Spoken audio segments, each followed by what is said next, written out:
పెట్టలేదు.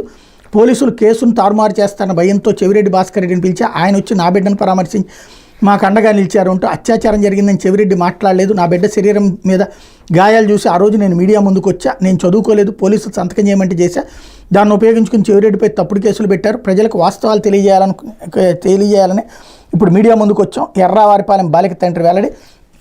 చెవిరెడ్డిపై ఫోక్సో తప్పుడు కేసు అని బాలిక తండ్రి మాటలతో తెలిపింది భువన కరుణాకర్ రెడ్డి.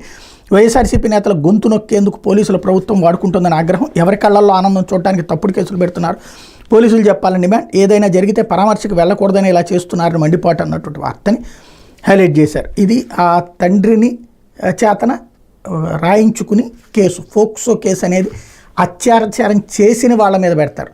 అత్యాచారం చేసిన వాళ్ళని పరామర్శించిన వాళ్ళ మీద పెట్టడం అన్నటువంటిది, అత్యాచార బాధితురాల్ని పరామర్శించినటువంటి ఆవిడ అత్యాచారానికి గురి కాలేదు, బట్ అక్కడ వేధింపులకైతే గురైంది, అది క్లియర్.